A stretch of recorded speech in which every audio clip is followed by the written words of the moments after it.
3-1 contre Rennes. Parisiens, parisiennes, rockeurs, rockeuses, j'espère que vous allez tous bien. Et bienvenue dans ce petit débrief. Ça faisait un moment que j'en avais pas fait, mais je me suis dit, vu que là ça va être la trêve internationale, autant faire un petit débrief et un petit bilan. Bon, et déjà pour commencer, 3-1 ça fait du bien pour terminer. Au début c'était un peu compliqué le début du match contre Rennes. Mais bon, après l'ouverture de Vitinha, mais alors quel but de Vitinha, quel but sur une passe de Dembélé. Il sort, il contrôle, Vitinha contrôle, il ressort un peu de la surface, il tire, ça lobe presque Mandanda. C'était nickel. Ensuite, quelques minutes après, Zaïre Emery qui fait un putain de centre à Hakimi qui met la tête, ça fait 2-0. On revient des pauses et on se prend un but de 1.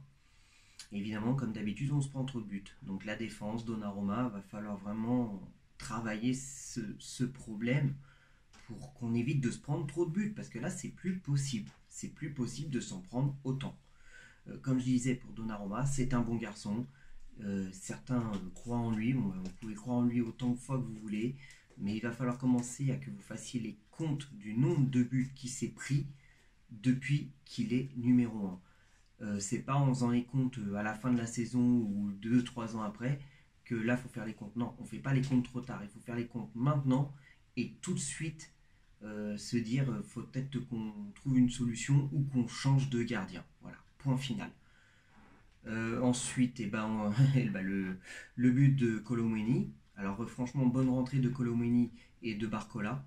Colomeni, d'habitude, je le trouve un petit peu surcoté, mais là, j'ai l'impression qu'il commence à me faire fermer un petit peu la gueule. Donc, dans un sens, tant mieux. Mais j'ai l'impression qu'il est mieux en tant que remplaçant, Colomeni. Parce que c'est toujours quand il rentre en tant que remplaçant qu'il marque. Alors que quand il est titulaire, il a du mal. Donc voilà. Maintenant, je vais faire un petit bilan. Alors, nous avions commencé par Nice, si je dis pas de conneries, et nous avions perdu 3-1. Ou 3-2. Non, 3-2. Il me semble 3-2. Voilà. Ensuite, nous enchaînons avec le match contre Dortmund, et que nous gagnons. Je ne sais plus le score, si c'est 2-0 ou 3-0, mais on gagne. Ensuite, on enchaîne avec Marseille, le fameux 4-0. N'importe quoi. On enchaîne le week-end d'après avec Clermont, à Clermont, 0-0, avec le fameux 4-2-4 qui nous avait mis face à l'OM. Alors, face à l'OM, il n'y a pas de problème. On peut faire ça, parce que ça avait marché. Face à Clermont, on a vu qu'en fin de compte, ça posait problème. Mais bon, on se dit, bon, c'est pas grave, face à Clermont, en plus, à quelques jours du match face à Newcastle, vaut mieux faire match nul et puis faire un bon match contre Newcastle.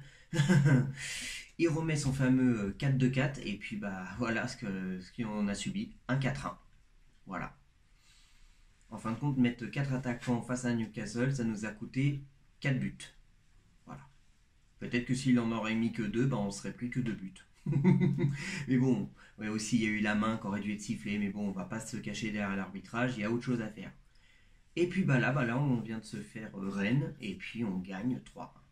Alors, dans un sens, malgré ces quelques défaites, on a quand même eu que 2 défaites depuis la reprise, un match nul, et 3 victoires. Donc c'est quand même pas mal pour une reprise jusqu'à la trêve de maintenant. Donc voilà. Mais il faut du temps. Il faut du temps. Malheureusement, Mbappé, par contre, c'est vrai que depuis 3 matchs, il n'a plus marqué. Mbappé, qu'est-ce qui t'arrive? Qu'est-ce qui t'arrive? J'espère que cette trêve internationale va te remettre en confiance. Mais moi, en tout cas, t'inquiète pas.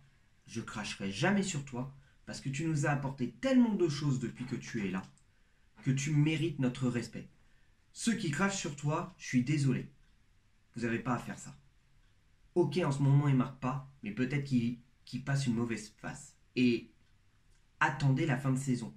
S'il doit partir, qu'il parte. Mais pour moi, il mérite une fin, mais bien, que ça soit pour lui comme pour nous. Parce que vous pouvez dire ce que vous voulez. Il a toujours eu de l'amour envers le club, sachant que c'est l'une de ses priorités d'essayer de gagner la LDC avec nous. Après, s'il veut partir, qu'il parte. Voilà, je le retiens pas. Mais s'il part, ce sera merci, au revoir. C'est tout. Voilà, bon, je vais m'arrêter là.